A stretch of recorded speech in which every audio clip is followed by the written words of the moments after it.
Raj Tautam, replacing Ward Stanford for the City of Avondale.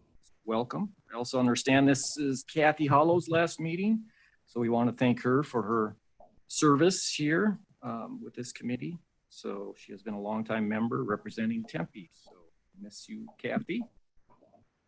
So those around the table, please, we have microphones here in person, so please make sure we mind our microphones, just like if you're attending virtually, please mind your mute button. Please, just a reminder remotely, please mute your microphone too if you're not talking, and remember when you do talk to turn the mute button on. That gets to be tricky.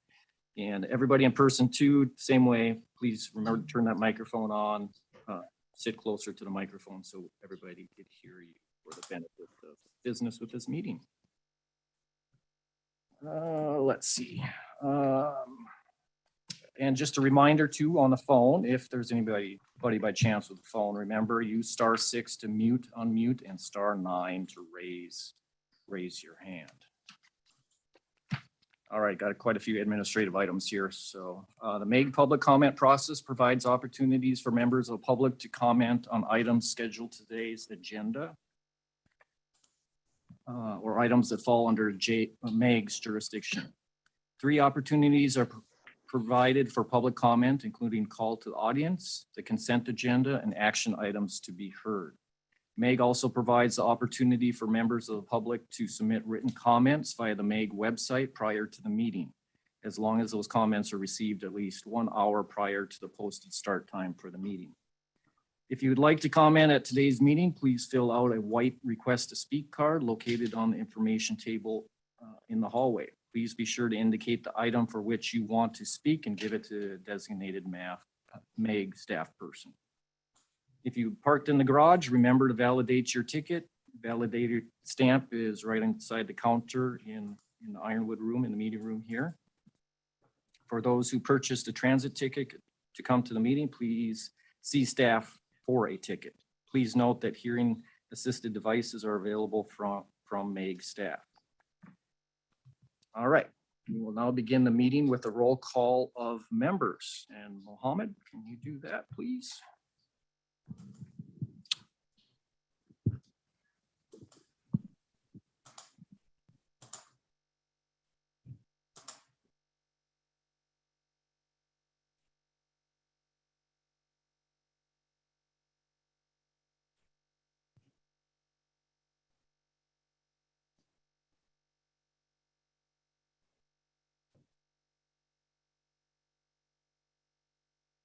Thank you, Sorry, Mr. everybody. Chair. Still getting used to hybrid in-person and virtual meetings. So go ahead, Mohammed. Yeah, thank you, Mr. Chair and member of the Transportation Safety Committee. So I'll call your name and you respond if you're present in the meeting. So Frank Soto. I'm here. Matt Reek. Here. Mazen Muradovich. I'm here.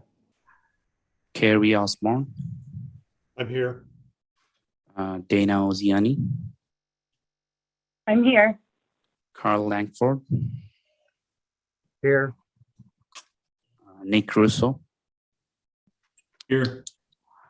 Chris Lemka. This is Brandon Forey on behalf of Chris Lemka. Okay. Patrick Stone. I think that's from our, I'm sorry. So I think we don't have the name actually. Yeah.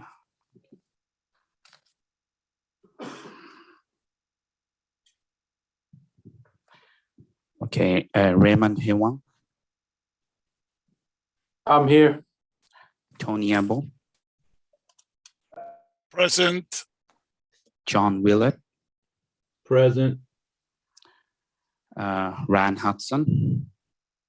Yep, here for the City of Mesa.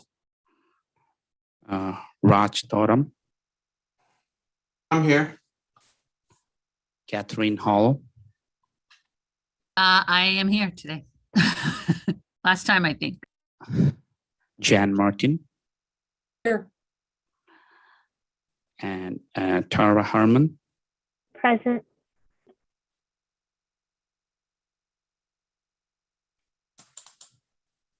All right, that's all we have for the persons attending the meeting virtually.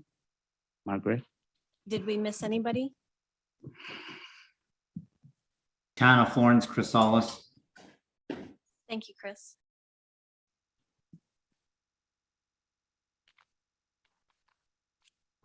Going to run the room. We can just note that here in the room, we have Kiran Gutapalli from the city of Scottsdale and Mr. Chair Shane Kiso from the city of Apache Junction. With that, Mr. Chair, we have a quorum. All right, thank you. We'll move to the second order of business, call to audience. This is the opportunity for the public to comment on items that fall under MEG's jurisdiction that are not on the agenda or that are on the agenda for discussion and not for action. 15 minutes will be provided for the call to the audience agenda item unless the committee requests an exception to this limit. Members of the public who are attending in person may deliver their comments from the lectern at the front of the room. You have up to 3 minutes to complete your comments. MEG staff will notify you when you have 1 minute remaining and when your allocated time has expired. Have we received any cards? We have not received any cards.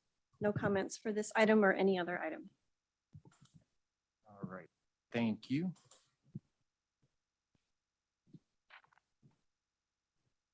Yeah, so we'll move on to item number 3, which is the approval of the minutes. I think we might have some stuff, switched around. Maybe not on the regular agenda, but maybe my agenda. All right, we'll work with it. So we're at the approval of the minutes. Approval of the minutes from the Transportation Safety Committee teleconference held via Zoom on May 24th, 2022. Does any member of the MEG Transportation Safety Committee have any comments or revisions to the May 24th meeting minutes?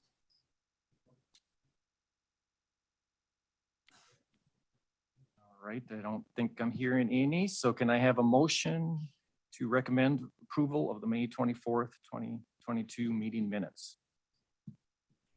This is Carl Langford with City of Phoenix. I motion to approve. I second. Thank you, Carl. Thank you, Tony. So we did have a motion and a second. So I'll call for a vote on the motion.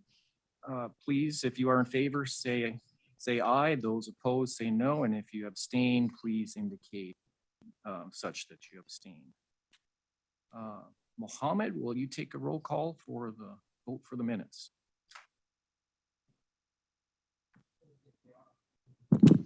Thank you, Mr. Chair and member of the Transportation Safety Committee. I'll again pronounce your name and respond when I pronounce your name. So Frank Sottil. Aye. Matt Rigg. Aye. Mazen Muradovich. Aye. Harry Osborne. Aye. Dana Oziani. Aye. Carl Langford. Aye. Nick Russo. Aye. Brandon Forey on behalf of Chris Limka. Abstain. Chris Solis. Aye. Raymond Huang. Aye. Tony Abbo. Aye. John Willett. Aye. Ryan Hudson. Aye. Raj Totem. Abstain.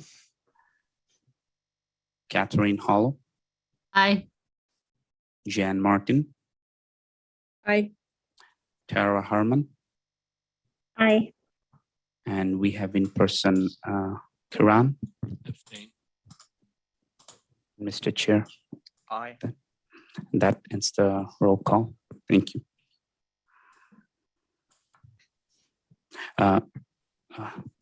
Mr. Chair, if I may, so we just have Aaron Pinkerton from town of Gilbert joining. All right, welcome, Aaron. Thank you. All right, thank you for approval of the minutes. We'll move on to the next item, which is the program manager's report. The MAG Transportation Safety Program Manager will provide a report on the Transportation Safety Committee on activities of interest of the committee. Margaret. Thank you, Mr. Chair, members of the Transportation Safety Committee. I have 4 items today that I'd like to quickly move through with you today. Next slide, please, Mohammed. So the first is we are scheduled to have our crossing guard training workshop this year on August 2nd, which is next Tuesday at 9 a.m. That's at Washington High School in Phoenix. I also want to welcome, we have new trainers from Glendale, from Surprise, from Tempe, from Phoenix. I just want to thank everybody for really stepping up. We have a new slate of really good trainers, so we're really encouraged by this. We also this year need some sign-in help. So if you or your staff would be available in the morning to help us sign in people, we've moved into the 21st century this year in providing a Eventbrite mechanism for registration. So we're hoping to get as many crossing guards as we can. In addition, you all may remember that I sent out an email about a month ago, maybe a few weeks ago, asking you to distribute the link to the registration and the announcement to any schools that you are currently working with. We really rely on all of you to help us get that word out. We also this year may have some out-of-state attendees. Back in March and February, I received some phone calls. One of them was from the U.S. Virgin Islands. They were interested in sending their crossing guards to our training, as well as another school in California. So that'd be interesting. Next slide, please. Our 2022 project updates, as you can see here on the screen, we are nearly completed 80% on the fiscal year 2022 road safety assessments. We have one project that was not deferred necessarily, but put on hold due to construction activities. We'll be able to finish those by sometime end of September or early October. As far as I know, Mohammed, we still have not received the go-ahead from ADOT on the data, the new crash data for 2021. Is that accurate? Yes, we haven't yet got the updated and official 2021 data from ADOT yet, but based on information we got from our last meeting with ADOT, they are going to pretty soon publish the 2021 official data. Okay, yes, and what typically prompts that is when ADOT publishes their state crash facts. So we're looking for that. On the fiscal year 2022 Safe Routes to School studies, we're about 50%, maybe 60%, depending on which project we're talking about. Some of them before the summer break, we're able to get a little bit further than a few of them, but we are planning on picking those back up in September and finishing those off this calendar year. We also had a local agency safety study in the city of Scottsdale. There's a couple of loose ends that need to be finished up on that one. So that one's about 90%. We have extended that contract here for a little bit more work to be done. And then also I'm going to have Chris Gottsacker come up here in a second and give us a quick update on some of the exciting things that have been going on in See Me AZ, that program. You may remember as well that we are still looking at doing 10 additional locations of crossings at light rail stations in collaboration with Valley Metro in the city of Phoenix for 10 more near miss analysis projects. We also, just to kind of give you some updates on some of the fiscal year 2023 projects, the safety data new year is really also another thing that kicks off the next round of RSAs. So we have to wait for that data. In addition, we are in coordination with local agencies that have safe routes to school studies in fiscal year 2023.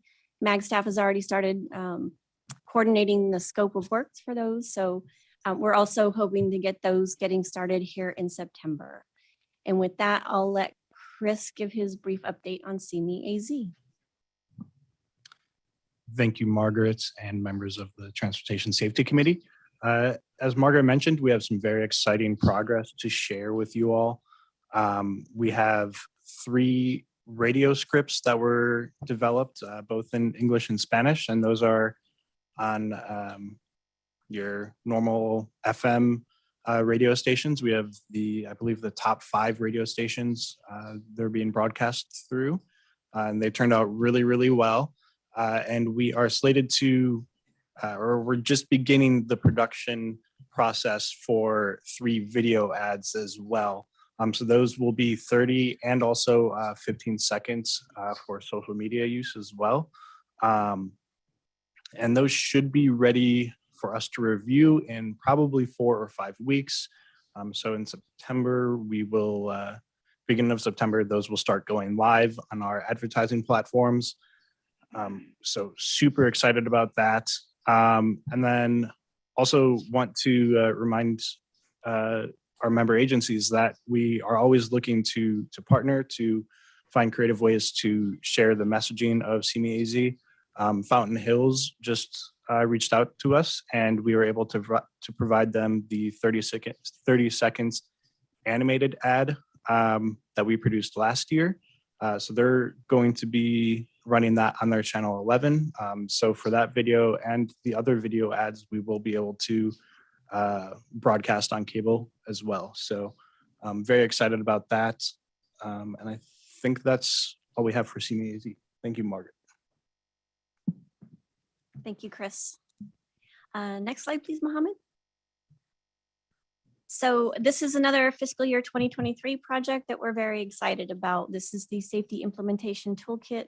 It's got a really long name. It's the Regional Priority Safety Implementation Toolkit. We started scoping and doing some research last fall. We got to a point where we had too many questions that needed answered, and we thought, who best to answer those questions than you all, local agency staff themselves. So we spent 5 months, concluding last week, doing some one-on-one local agency input sessions, and we received a ton of great input from all of you. So I want to thank those of you who did participate in those sessions. I also want to encourage those of you who are not able to participate in those sessions to consider being on the multi-agency technical advisory group for that program or for that project. It's important to us that we have a very broad range of not just agencies, but agencies with different size agencies. We were able to have an input sessions with one of our tribal communities, and so that was very good input as well. So I'm hoping the Buckeyes and the Surprises will consider being included in that multi-agency tag, and more information to come on that through email.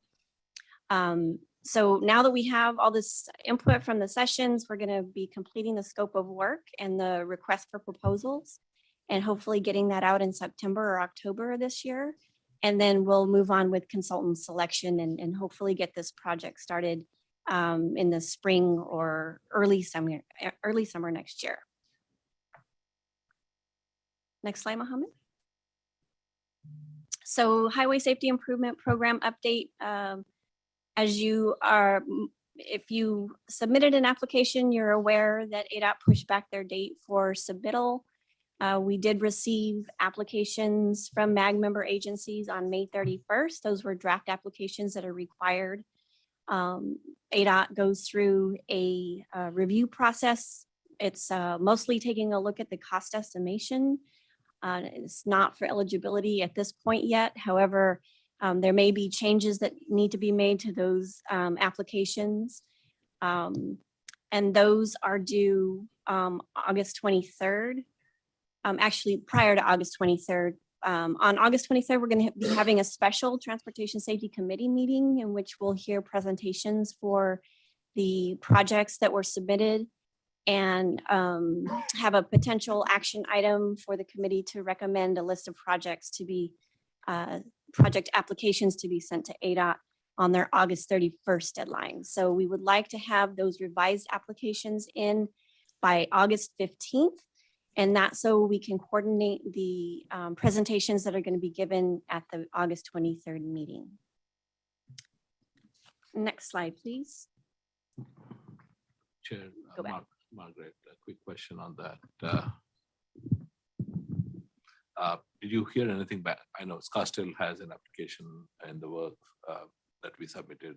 We have not heard anything back from ADOT or MAG. Is there any checks that we need to follow up with ADOT or MAG on that? We can certainly reach out to them, but it'd probably be a good idea if you did some outreach to Larry Talley or Mona at ADOT yourselves. Yes. Okay, will do. Thanks. So thank you for letting me know that you haven't heard anything yet.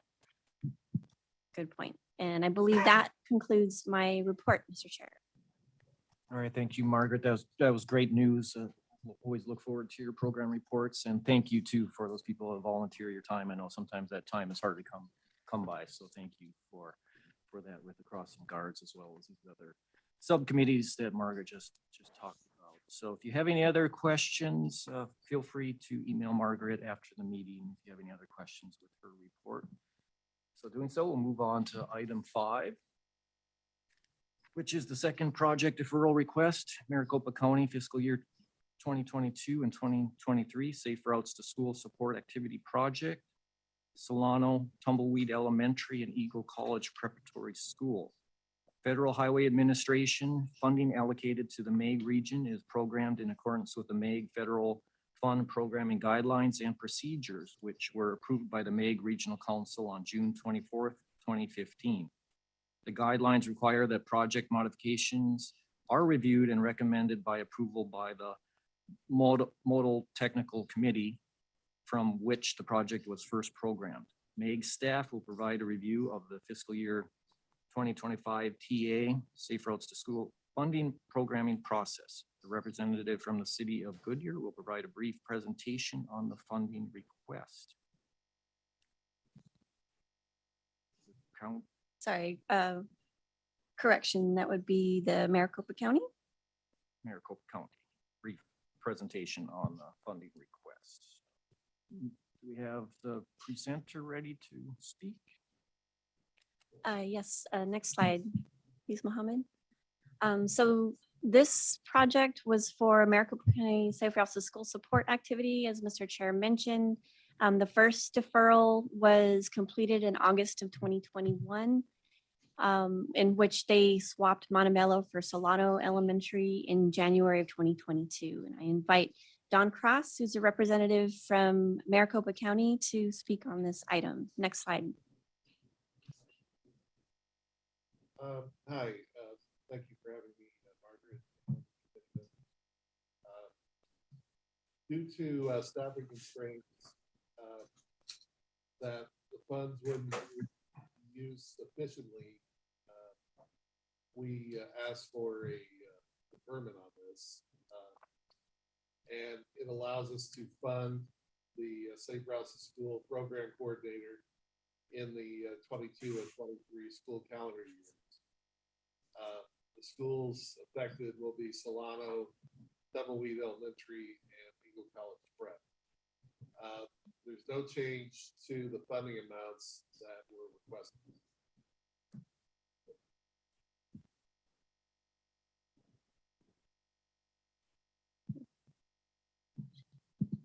Is there any questions?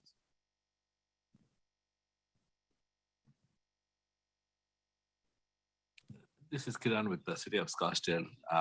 One question I have is, do you have a Safe Routes to School coordinator recruited through county funds to oversee this program, or how is this working? Yes, that's me. Okay. So, yes, I'm. Okay. So it'd be. just for a question, I guess for Meg staff, is Shane here, Chair, is there any complications, I guess, with just this delay with this?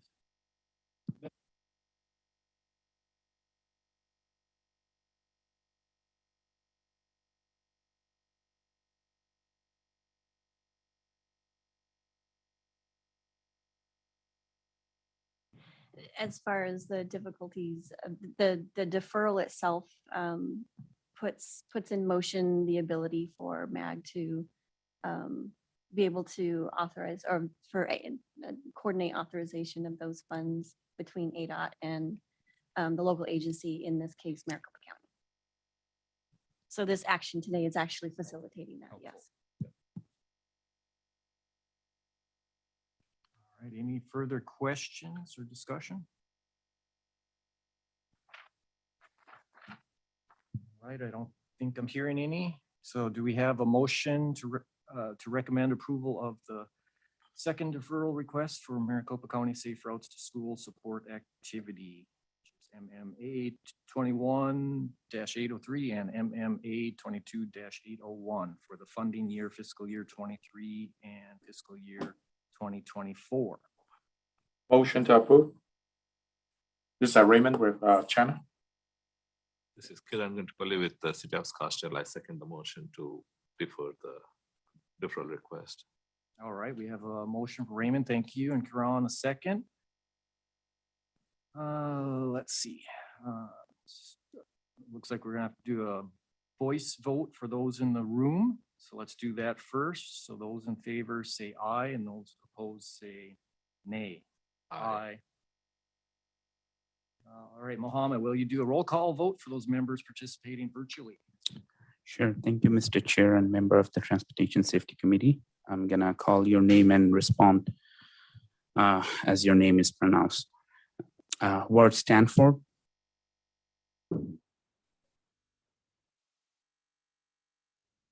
Sorry, I'm representing Ward. This is Ralph from City of I'll abstain from this one. John Willett from City of Buckeye.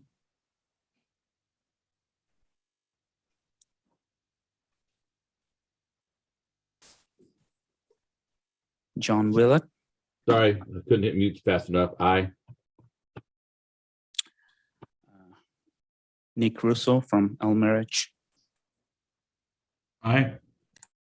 Chris Salas from City of Florence. Aye. Aaron Pinkerton from Town of Gilbert. Aye. Tony Abbo from City of Glendale. Aye. Matt Reek from City of Goodyear. Aye. Kerry Osborne from City of Maricopa. Aye. Mazen Muradovich from Maricopa County. I believe I'll decline since I'm a Maricopa County employee, so I can't do that, I believe. Sorry. Brandon Furry on behalf of Chris Limka from City of Peoria. Aye. Carl Langford from City of Phoenix. Aye. Tara Harmon from Pinal County. Aye. Jan Martin from Town of Queen Creek. Aye. Karan Guntupalli from City of Scottsdale. I cannot 2 times aye. Dana Oceani from City of Surprise. Aye. Kathy Hollow from City of Tempe. Aye. Frank Sotil from Valley Metro. Aye. Jeff King, FHWA. I think that's, yeah, it's not here. And do we have, I think that's in a roll call for this item, Mr. Chair. Thank you. Did we miss anyone that may have joined us after the meeting minutes approval? Okay. With that, Mr. Chair, the vote, Sounds like it passes. it passes unanimously. Yes, sir. All right. Well, nice to see you, Don. Thank you. Thank you. All right, we'll move on to the next agenda item, number 6. This is a project scope change request, Fountain Hills Safe Routes to School Study Project at McDowell Mountain Elementary, Fountain Hills Middle School, and Fountain Hills Charter School. This item is on the agenda for information, discussion, and possible action. Federal Highway Administration funding allocated to the MEG region is programmed in accordance with the MEG Federal Fund Programming Guidelines and Procedures, which were approved by MEG Regional Council on June 24th, 2015. The guidelines require that the project modifications are reviewed and recommended for approval by the Modal Technical Committee from which the project was first programmed. Town of Fountain Hills is requesting a scope change for the upcoming Safe Routes to School study. MEG Fountain Hills staff will provide a brief presentation on this item. Welcome, thank you. Thank you. My name is Justin Weldy. I'm the Public Works Director for the Town of Fountain Hills. We'd like to thank Margaret and the committee members for allowing us an opportunity to explain this scope change. Town Engineer David Janover will give a brief explanation. Did MEG staff want to do any brief introduction?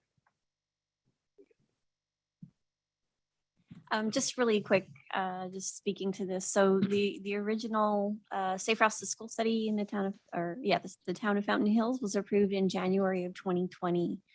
And so for the schools that were affected for that were McDowell Mountain Elementary, Fountain Hills Middle, and Fountain Hills Charter. So David, if you would like to go ahead and provide us some background on your request. Yes, will do. Thank you very much.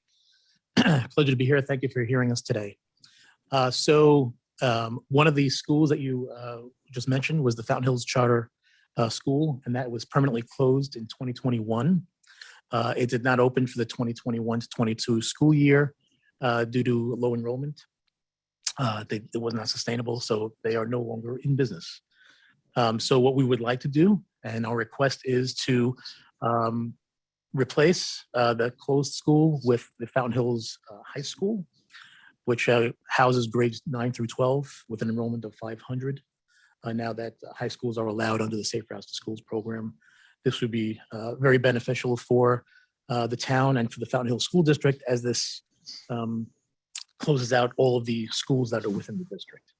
There are no change to the funding amounts, and I'd be happy to answer any questions. Oh, and this is just a map that shows the location of the former Fountain Hills Charter School, which is kind of in the northeastern area of the town, El Pueblo, just east of Fountain Hills Boulevard, and the high school, which is kind of in the center of our town, which is on Palisades Boulevard, just east of Golden Eagle Boulevard. And if I may, Mr. Chair, just so some of you may be thinking that the Safe Routes to School funding was typically just for K through 8 with the new infrastructure bill. High schools are now eligible to receive those funds, and so facilitating this request is still in accordance with the current legislation, rather. Okay, great. Thank you for that presentation. Is there any other questions or discussion there?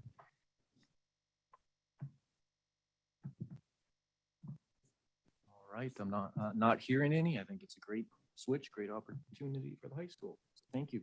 Thank you. All right, we'll be moving on. Oh, wait, we'll have to do a motion here. Sorry.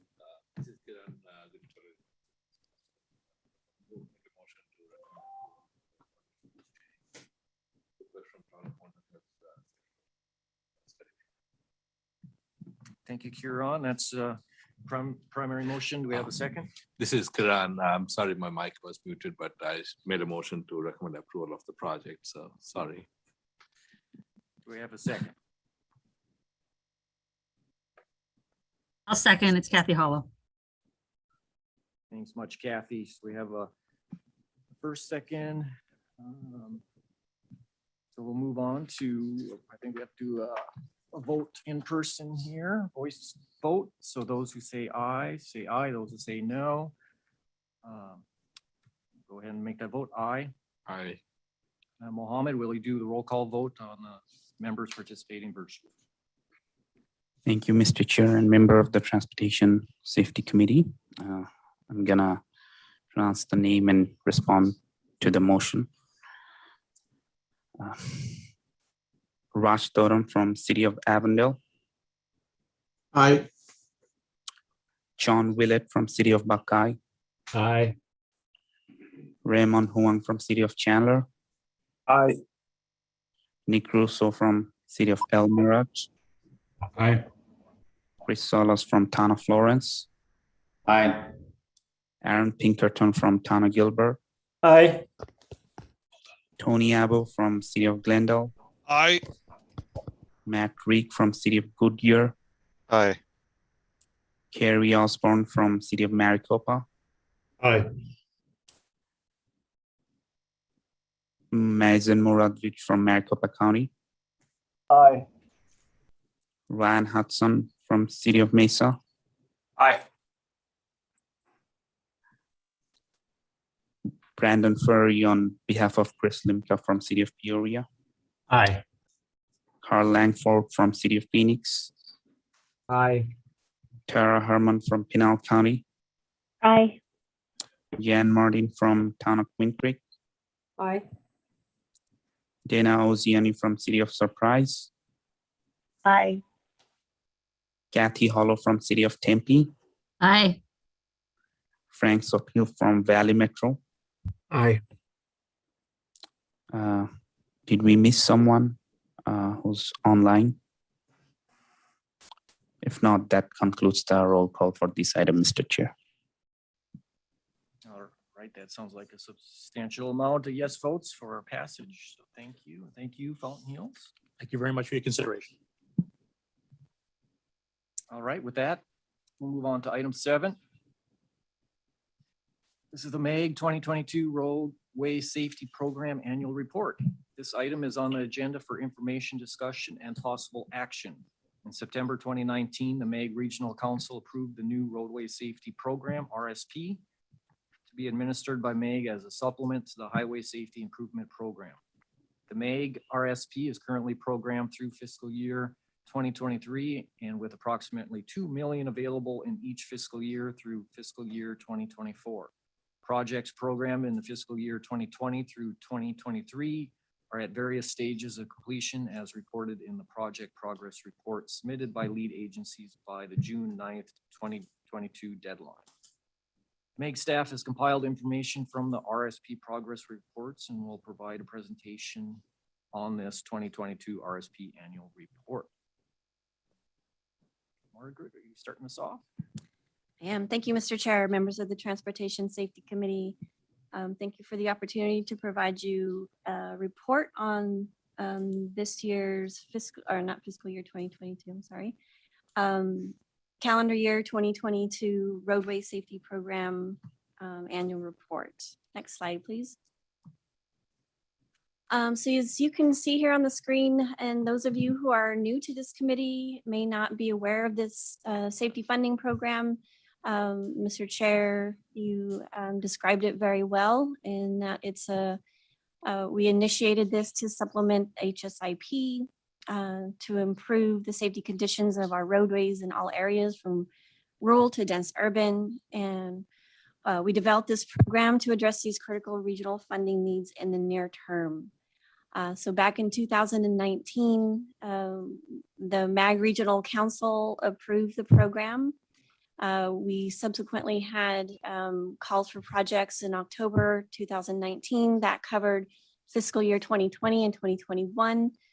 We then each August after that had calls for projects for 2022 and 2023. So we are now funded through fiscal year 2023.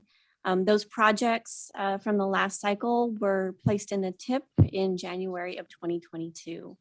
So we had a projected amount of funds available for 2020 through 2024 of $2 million each fiscal year. We are projecting that we'll have we'll have nearly $11 million projected for funding through 24.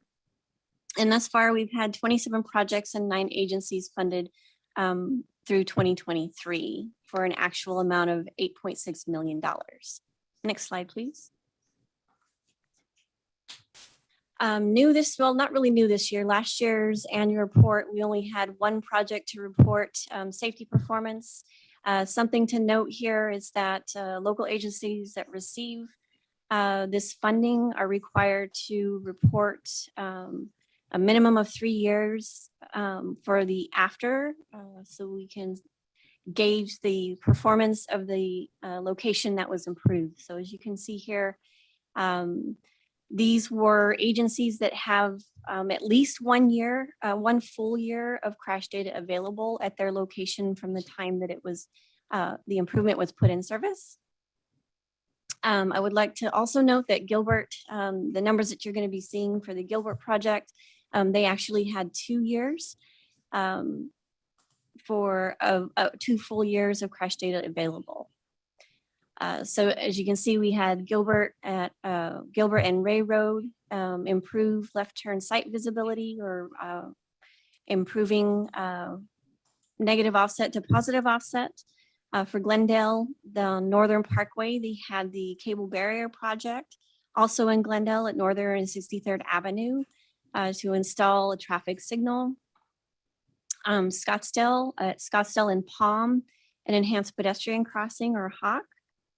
And in Surprise at Bell and Litchfield, they had 3 countermeasures or 3 safety improvements that were implemented with that. That was a flashing yellow arrow, improved left turn sight visibility or positive offset, and adding a left turn lane. Next slide, please.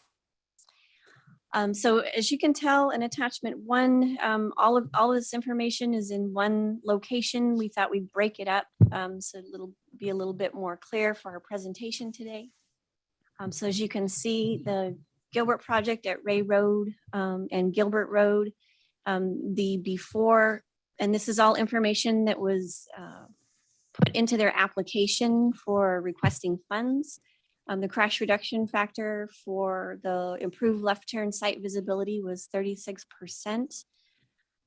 They had an average 5-year average total crashes of 18.5.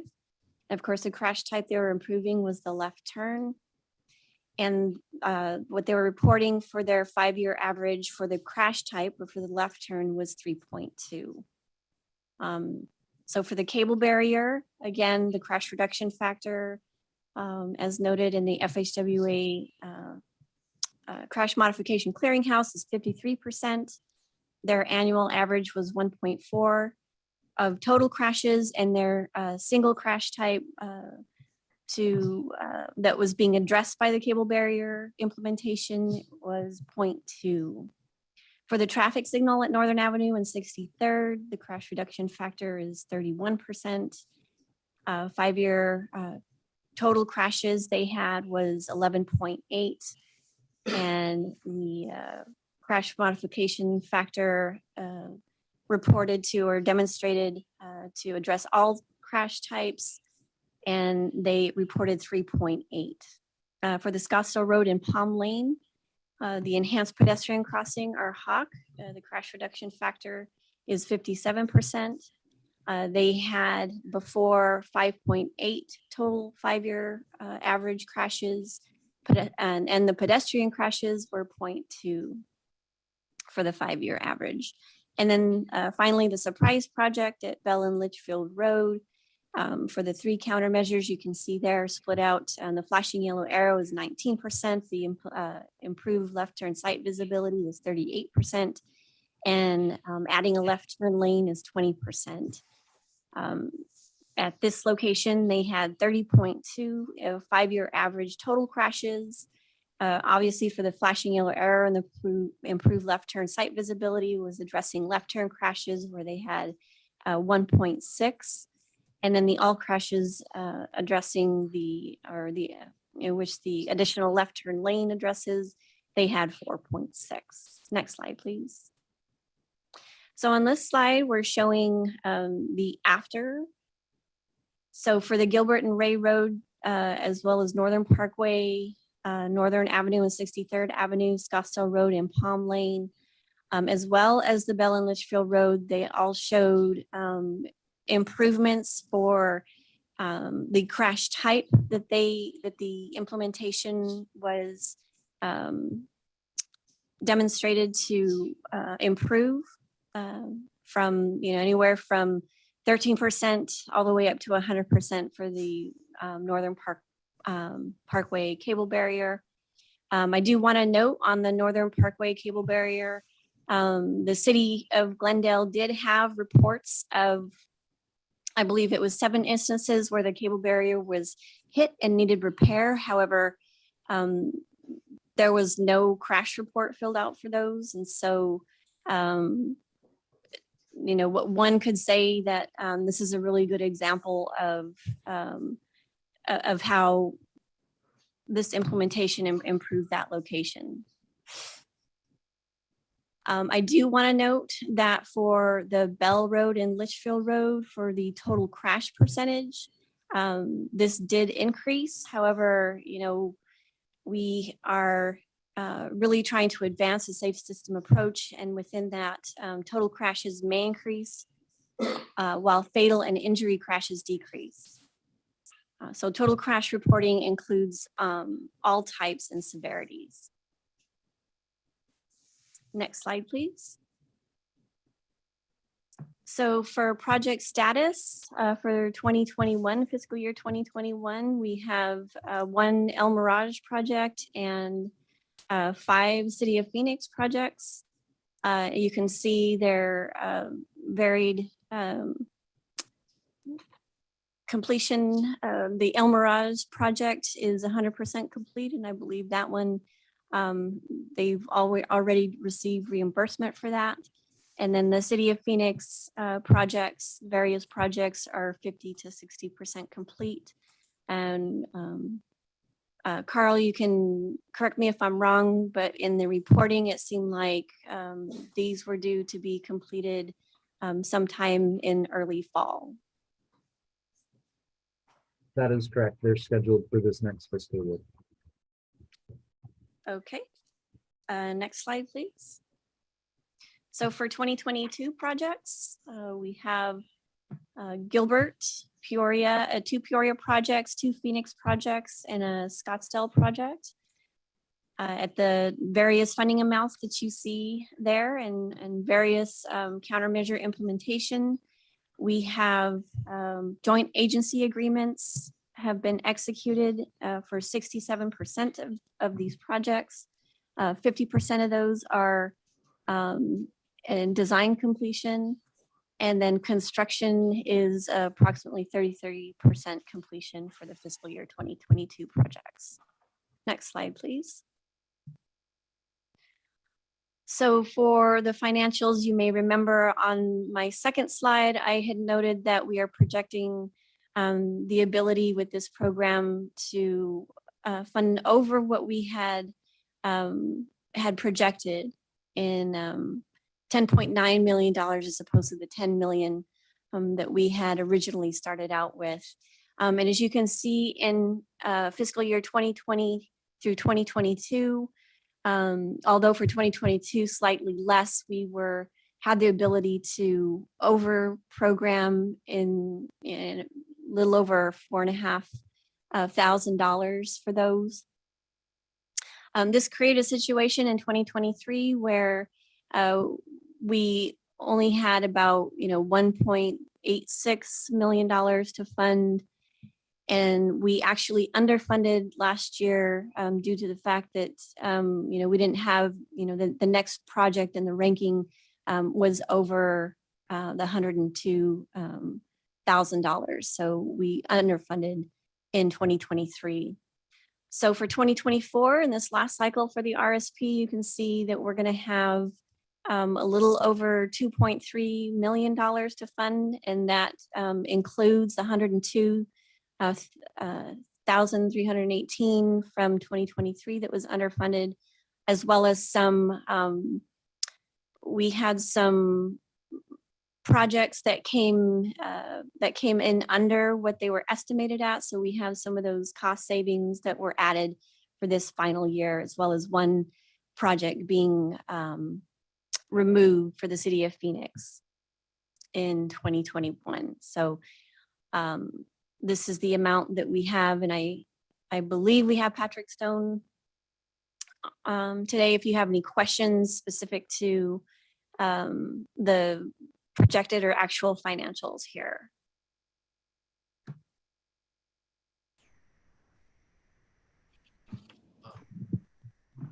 And I believe that's my last slide. So if there are any questions. This is Kiran with the City of Scottsdale. I'm just curious when the call for projects will come out for fiscal year 2024. We're still coordinating the schedule. I haven't received a final schedule and date for that from Patrick Stone, but we'll be announcing that here, I anticipate shortly. It'll be done with the larger tip call for projects that's done in May. That's in September, if I remember this. Actually, hey, Margaret, it's Patrick. Great, Patrick. Please chime in. Oh, no worries. Thank you, Mr. Chair, members of the committee. So the call for projects, assuming everything goes well, will actually go out next Monday, August 1st. I think that we have everything finalized. We've got the memos finalized, so it should go out next Monday. The call will be out on the street until September 16th, but all the details should be coming out to members of the committee next week. Thank you, Patrick. Thank you.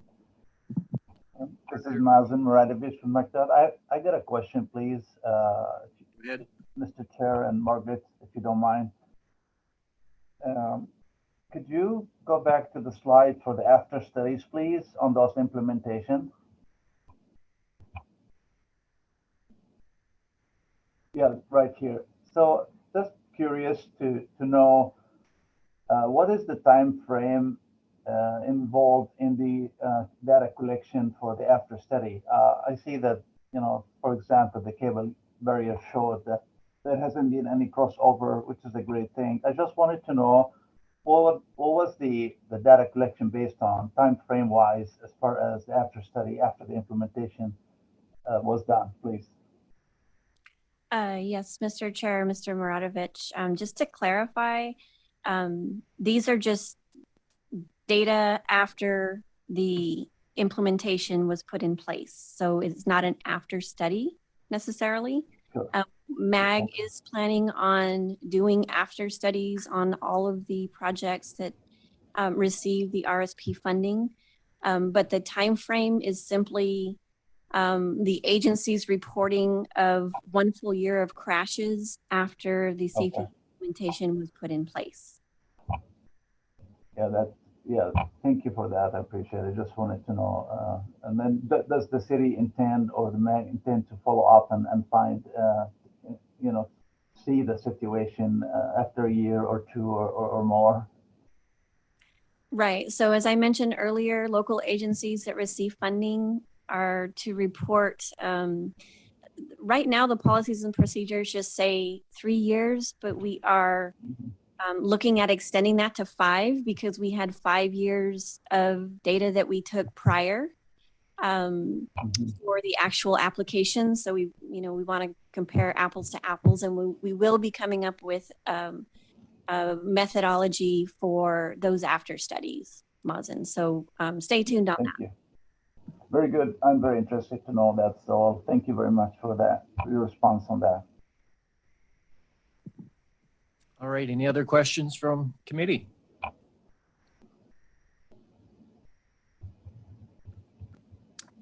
All right, I'm not hearing any.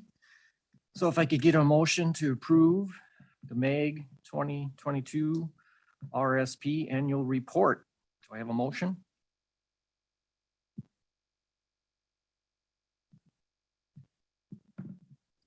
Sure, I'll make a motion that we approve the annual report. It's Kathy Hollow.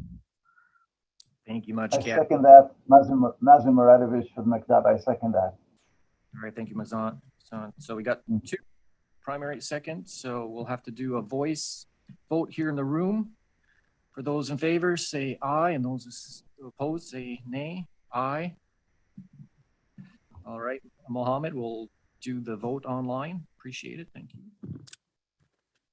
Thank you, Mr. Chair and member of the Transportation Safety Committee. Again, I'm going to pronounce your name and respond to the item as you wish. Raj Toram from City of Avondale. Yes. John Willett from City of Pakai. Aye. Raymond Huang from City of Chandler. Aye.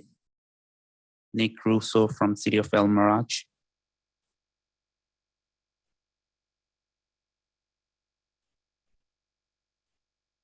Nick Russo from City of El Mirage. Chris Salas from Town of Florence. Aye. Aaron Pinkerton from Town of Gilbert. Aye. Tony Abel from City of Glendale. Aye. Matt Reek from City of Goodyear. Aye. Harry Osborne from City of Maricopa. Aye. Mazen Muradovich from Maricopa County. Aye. Ryan Hudson from City of Mesa. Aye.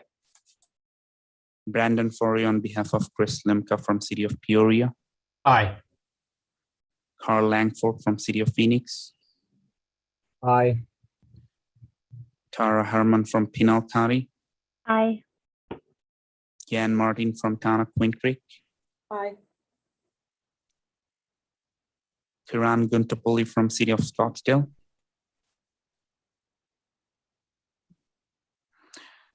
Dana Oziani from City of Surprise. Aye. Kathy Hollow from City of Tempe. Aye. Frank Sotil from Valley Metro. Aye. And that concludes the roll call, Mr. Chair. Thank you. Looks like it passes unanimously, Mr. Yep, Chair. sounds like the count makes it pass. So appreciate that, everybody. So that completes that item. We'll move on to item number 8. This is a safety impact of left in, left out, or LILO, median opening treatments in intersections and driveways. This item is on the agenda for information discussion.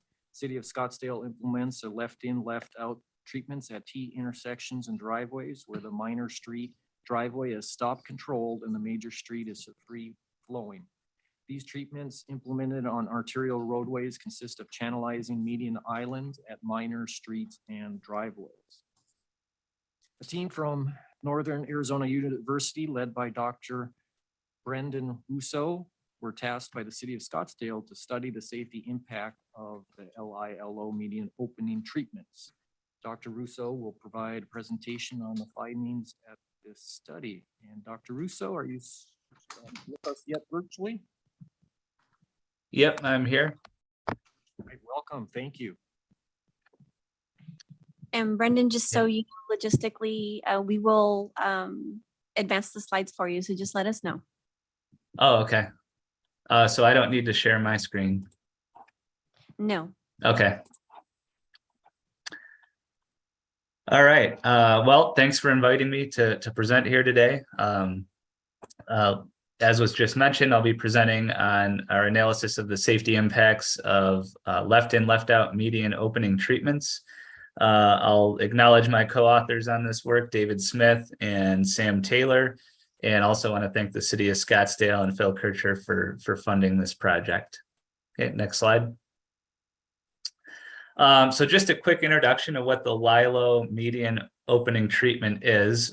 You can see an example of it in the top photo here.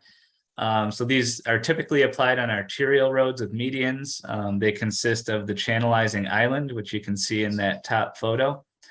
And that island helps direct vehicles turning left both into and out of minor streets. And again, these are primarily applied on T or 3-leg intersections.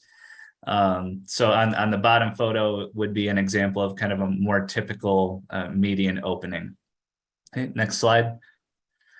So a little bit of history. Scottsdale first started utilizing this treatment in the early 1990s. They were thought to facilitate left turns, potentially improve safety and operations, and maybe minimize the need for traffic signal installation at some of these locations.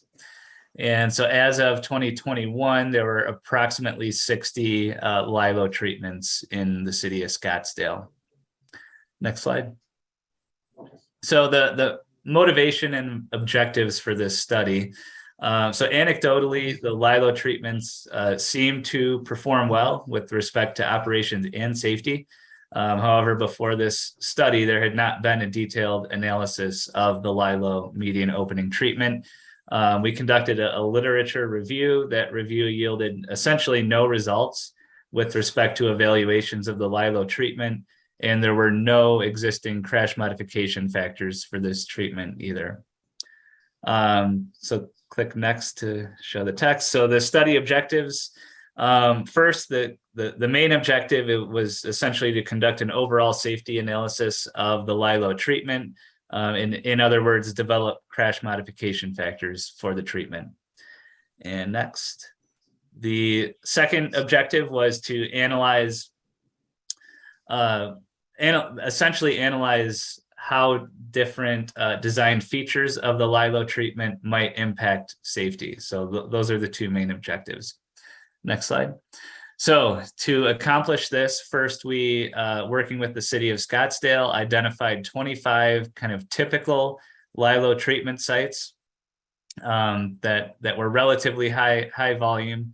And then to go along with that, we identified 25 control sites, and the control sites were as similar as possible to the LILO sites. The only difference being they had the standard median opening treatment. So we looked for control sites with similar numbers of lanes, similar geometry, similar traffic volumes, et cetera, but without the LILO treatment. Next slide. So, so I'll talk about data collection in the next few slides here. So first step was to collect crash data for both the LILO treatment sites and the control sites. We collected or were provided crash data from the city of Scottsdale for the years 2000 through 2019. We identified crashes occurring within 300 feet of the center of each site. That was to capture any crashes that might be associated with the merging maneuver that occurs at these LILO sites. We summarized these crashes into different categories, which are listed here. For each of the 50 sites, 25 LILO and 25 control, we had total crashes, angle and left turn crashes, and side swipe crashes. And those two crash types were the ones we thought might be most impacted by the LILO treatment. We also summarized crashes into different severity levels. So all injury crashes, K, A, B, or C level, KAB injury crashes, and then KNA injury crashes. So we had a summary of crashes in those categories for every year from the year 2000 through 2019. Next slide. We then collected some traffic volume and geometry data for each of the 50 sites. So we actually collected traffic volume data for 2 weekdays for each of the 50 sites in March 2021 for both major and minor roads at each intersection. Those counts, along with historical volumes provided by the city of Scottsdale, we used to develop an estimate of major road ADT and minor road ADT for all 50 sites for each year from 2000 through 2019. We then collected some geometric and roadway data, primarily using Google Earth and Google Maps. So things like number of lanes, lane and median width, speed limit of the major road, raised versus painted channelizing island. So most of these have a raised channelizing island, but there are a few where they're painted, pavement markings make up the island. We looked at the acceleration length of each LILO treatment. So the length provided to vehicles turning left out onto the major road to merge with traffic. And then LILO specific signage. And this really varied site to site. There were some sites that had no signage on the median island, just an object marker. And other sites were like the example you see in the photo, where we've got kind of a LILO sign in the middle, a yield sign, a merge sign on the right side. So the signage did kind of vary site to site. Next slide. So this is just showing a summary of kind of the data we collected. In each table, the top 25 sites are the LILO treatment sites, the bottoms are the control sites. So just summaries of things like major and minor road ADT, number of lanes, the LILO signage, acceleration length, and then the right hand table shows summaries of crashes by type for the LILO sites and the control sites. So just a summary so you can see kind of what we put together here. Next slide. All right, so to evaluate we collect all this data. How do we evaluate that to develop our estimate of the safety performance? Well, according to the HSM, there are 3 primary types of studies we can use to do this. Experimental before-after studies. This is where you would actually install a treatment with the specific, the specific reason would be to conduct a before-after analysis. So that's not the case with the LILO treatments. The remaining 2 are observational cross-sectional studies and observational before-after studies. Next, please. So all these methods have advantages, disadvantages, and limitations with respect to the type of data you need to collect. Next. And so for this study, we ended up conducting both a cross-sectional and an empirical based before-after evaluation. And ultimately, as I mentioned, one of our main goals was to develop crash modification factors, or CMFs. I'm sure most or all of you are familiar with these. You can see that in the photo here, when we develop CMFs, a CMF less than 1 would indicate that treatment reduces crashes. A CMF greater than 1 would indicate that treatment would be expected to increase crashes. Next.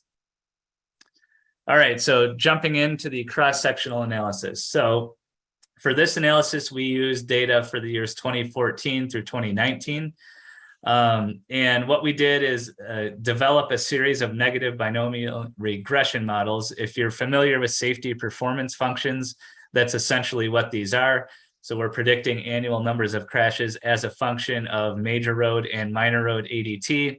And in this case, we're also including an indicator variable for the LILO treatment. So we're modeling all treatment and control sites together. We're accounting for major and minor road volume. And then the LILO indicator treatment would give us our expected impact of the LILO treatment.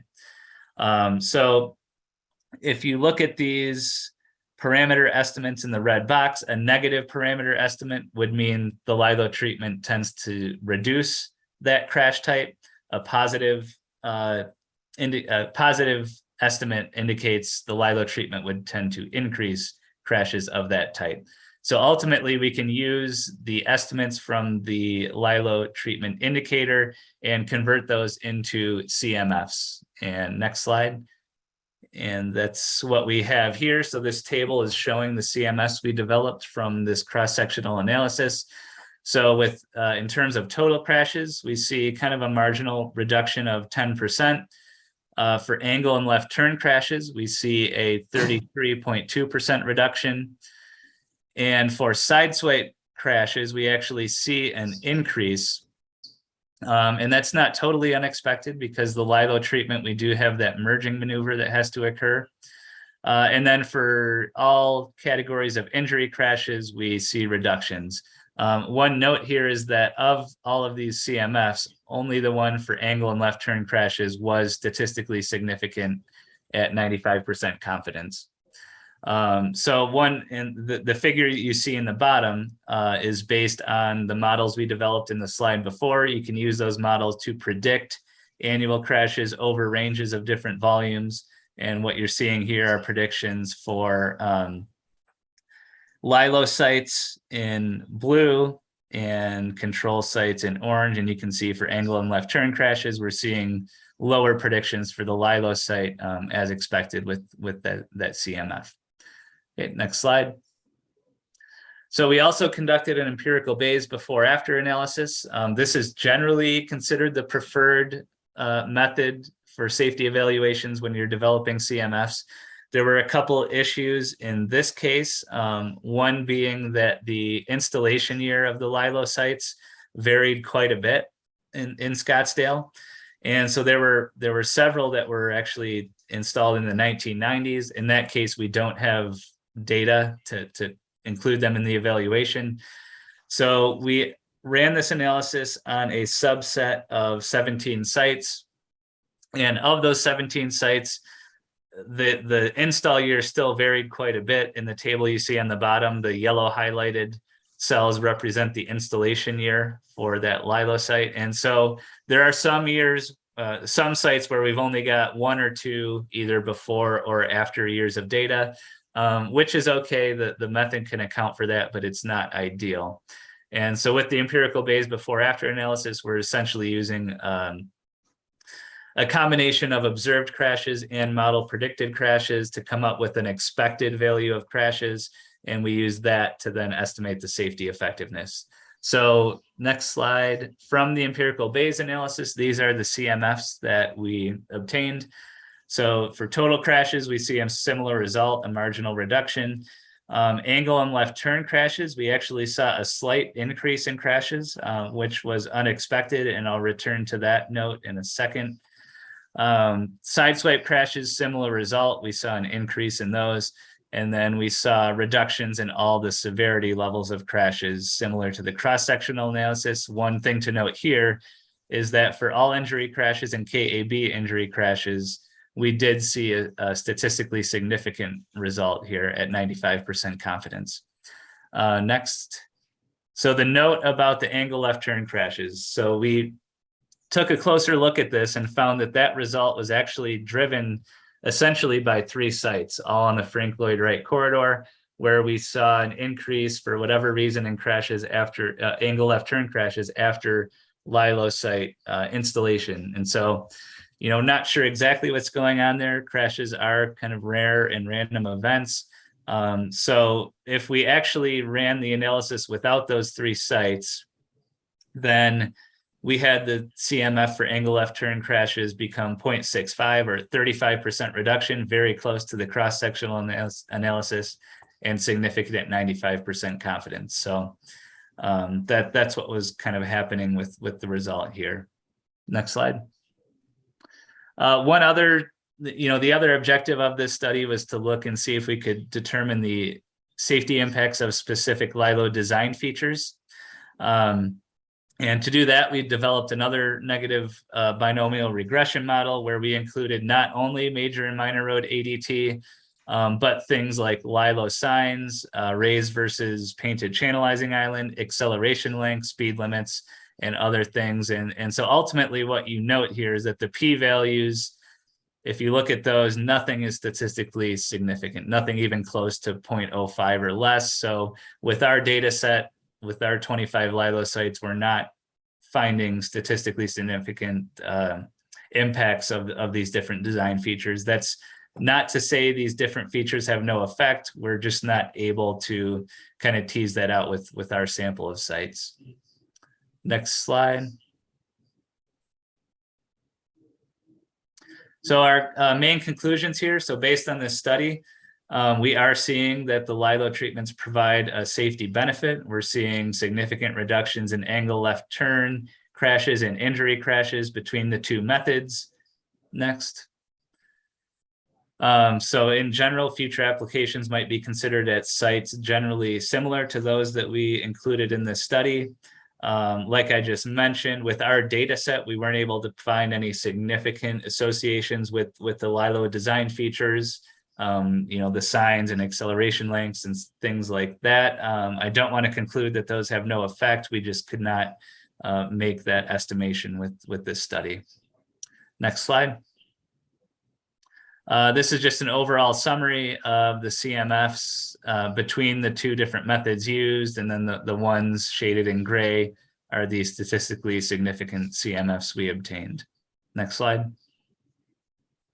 So dissemination of results. This work was published in the March 2022 issue of ITE Journal, and the CMFs we obtained here are published on the FHWA CMF Clearinghouse. If you're interested in those, the CMF IDs are listed here, 11063 through 11074. Next slide. Okay, so that's all I had, and I think I'm happy to stay for any questions or discussion. Thank you, Brendan. Yes, open to committee members for any questions. This is Tony Abbo, City of Glendale. I had a couple of questions, but I do want to let you know I am one of the believers in the LILOs. Just to let you know before I ask these questions, but I do have a couple of questions.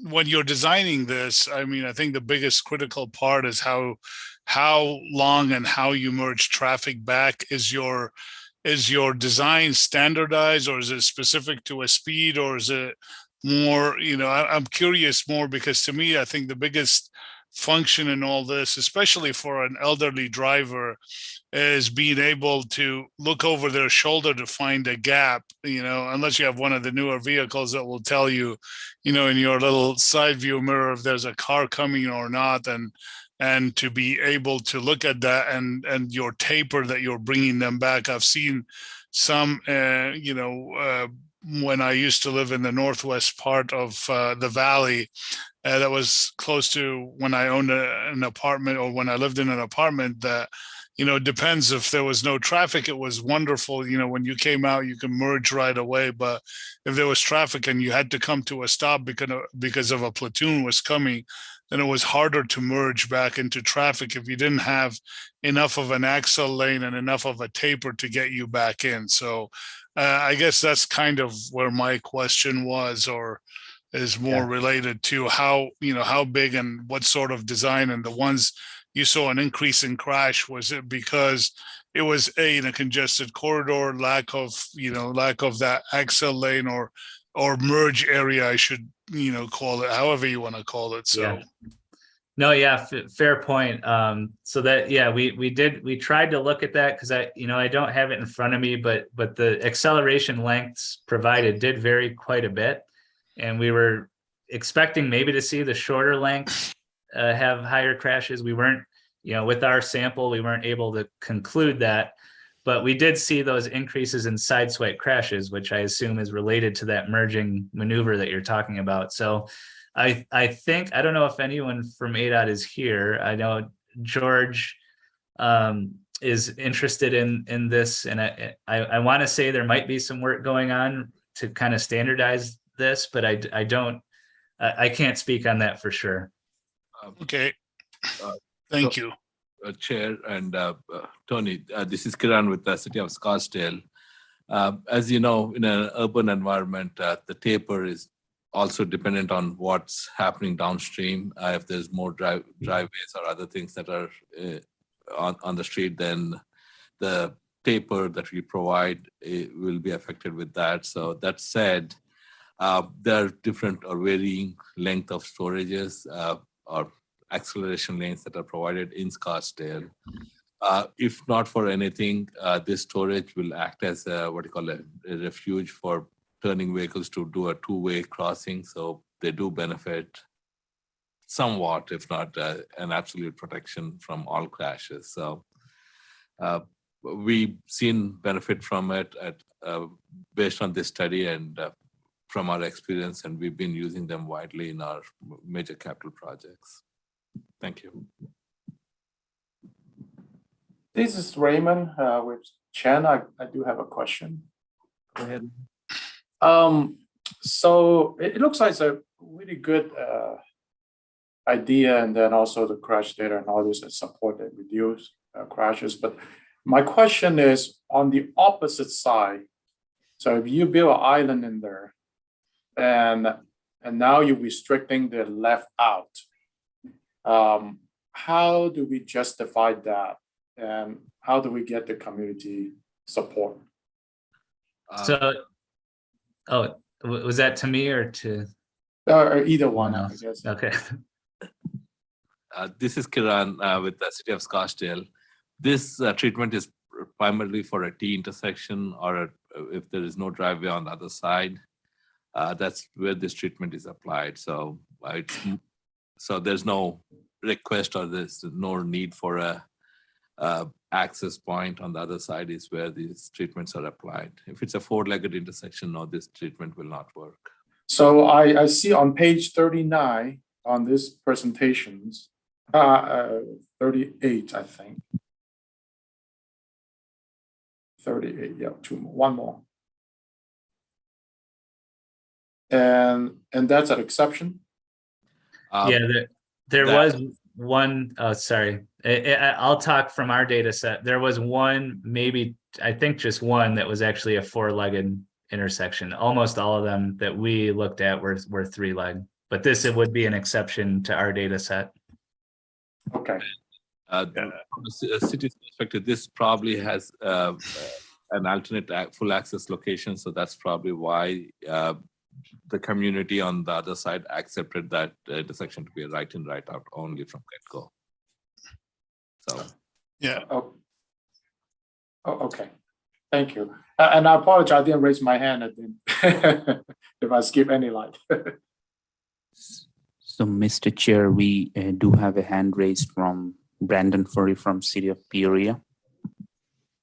All right, go ahead. If you still got that question. Sure, thank you. Yeah, I'm less concerned with the acceleration length as I am with the width of the median or the space to maneuver for that LILO. Was the width of the median or that two-way left turn lane space a factor or studied at all? And what just comes to mind is the ability to make that maneuver quickly could potentially be a function that could affect crash rates. Was that part of the study at all, Brendan? Yeah, so we did collect median width data. We did try that variable in our model when we were trying to analyze the design, the impacts of the design features. No significant result in our study, but again, it's a low sample size and it's hard to kind of tease that out with this kind of sample. So we did test that and look at it, but I don't have a result to report. It was not significant with our data set. Okay, well, thank you. Yeah. And Brandon, this is Kiran. Our standard median width is 16 feet. So there's a 4-foot narrow island on either side. That's the standard that we use with our median widths. All right, thank you. All right, any other questions from committee? This is Mazen Radovich with McDowell. Brandon, just wanted to know if that's a fair question, is this what does HSM mandate as far as data collected regarding including it in their database, or maybe the clearinghouse? Is there a certain limitation on how much data can you have to really develop such modification factor and include them? What's their requirement on that, please? Yeah, so the HSM has guidance depending on the evaluation type. I think if I'm remembering correctly, for the empirical bays before after, they recommend at least 10 sites at a minimum and a certain number of crashes. I don't remember all the details, but they do have guidance on minimum kind of data requirements for each type of evaluation methodology. For the CMF clearinghouse, they if you submit a study to them, they'll analyze it, and basically the number of sites or the amount of data you have would end up going into the star rating. So the star rating, if you have a really low number of sites or really low number of crashes, it could still be included in the CMF clearinghouse, but it would end up with a lower star rating. Okay. Yeah, thanks for that. Appreciate it. Yeah. Hey, Brendan, this is Ross Totem. Quick question. Have you guys looked into the acceleration lengths? I mean, shorter versus longer acceleration depths. I'm assuming that longer accelerations will be beneficial for these kind of intersections. Yeah, that's kind of what I expected. But like I said, we couldn't officially conclude that with our data set and our analysis. I think anecdotally we think that, and maybe Karan, I don't know if you have thoughts on that. No. Okay. Again, in an urban environment, it's difficult to have long acceleration lanes because it will definitely conflict with what's happening downstream. And I don't know. I'm just throwing out my thoughts here. If we have long acceleration, then people will get too comfortable with their speeds, and they probably will ignore what's coming at them to the right. So I have conflicting thoughts on that. So Okay. So maybe research still needed on that. Yes. I did one intersection design like that when I was at county. What we did was we provided enough length for the drivers to go from 0 to 45 miles. It was a 45 miles posted speed limit sign. So we provided that length for the driver to go from 0 to 45, the length needed for that speed. Okay. Not sure what the accidents rates are right now, but county also did one that had a little bit shorter length. So I was just curious. I mean, like, will the taper lengths and the storer lengths will have an effect on the side sweeps? Yeah, I think we can speculate, but I don't know if I have a conclusion for you based on our data. All right, thank you. Yeah. All right, any last question? All right, hearing none. Well, Dr. Russo, thank you very much. It was very informative, educational. So, and whoever sponsored this agenda item, thank you for. Yeah, thanks for having me. Happy to do it. All right, we'll move on to item 9 of the agenda, and that is reports to committee members. I'd like to invite any member of the Transportation Safety Committee to report on any ongoing safety-related project activities in their jurisdiction. We'll begin with those here in person in the room first, and then we'll move to those attending virtually. Karan?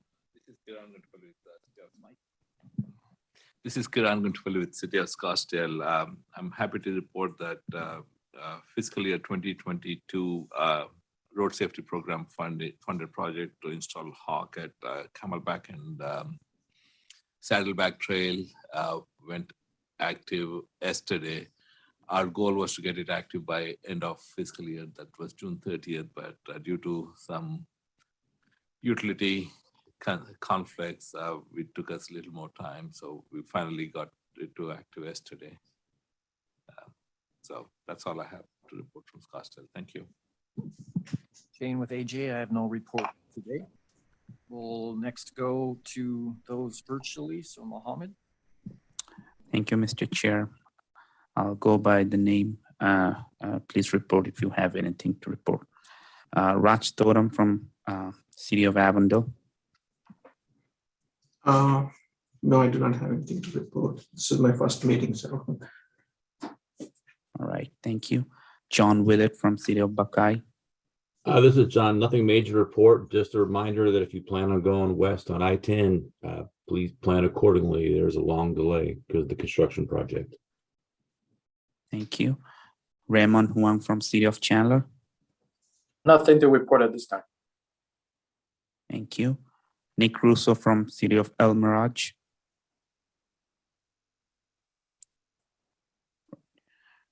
Chris Salas from Town of Florence. Nothing to report at this time. Thank you. Aaron Pinkerton from Town of Gilbert. Nothing to report for us today. Thank you. Thank you. Tony Abbo from City of Glendale. Nothing to report this time. Thank you. Matt Reek from City of Goodyear. Nothing at this time. Thank you. Thank you. Kerry Osborne from City of Maricopa. Nothing to report at this time. Thank you. Mazen Muradovich from Maricopa County. No report from McDodd this time. Thank you. Ryan Hudson from City of Mesa.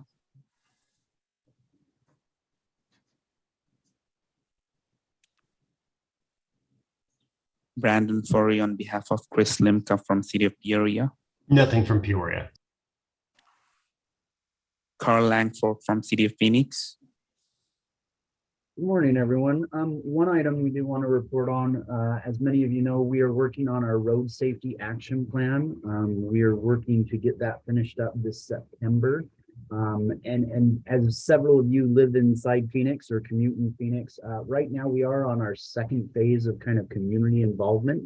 So we do have a survey that's out currently that we would encourage people, residents, everybody on the call to participate and whatnot. It's a survey to kind of help us, understand residents and prioritizations as we go forward with this plan. So that survey is available to the public. I think it closes, not recalling the exact date. I think it's through the end of August on that. So we'd encourage everyone to take that. You can find that at phoenix.gov/streets/road safety. Thank you, Carl. Tara Herman from Pinal County. Nothing to report at this time. Thank you. Van Martin from Town of Quinn Creek. Nothing to report. Dana Oziani from City of Surprise. Hi, nothing from Surprise today. Kathy Hollow from City of Tempe. Yep, nothing to add today. Thank you. Frank Sotil from Valley Metro. Yeah, nothing to report today. Thank you. And that concludes the reporting by the members, Mr. Chair. All right, thank you, everybody. We'll move on to the next item, which is number 10, request for future agenda items. Does any member of the Transportation Safety Committee have any topic or issue of interest that you'd like to have considered for discussion at the future meeting? So this is your time to vocally say yes and what that is. All right, I don't hear any, but you all, of course, if you think of anything or have something, feel free to email Margaret or myself with that item. All right, we'll move on to item number 11. Next meeting date, place. Next meeting of the Transportation Safety Committee will be a special meeting held at 10 a.m. on Tuesday, August 23rd. 2022 via hybrid virtual conference unless otherwise notified.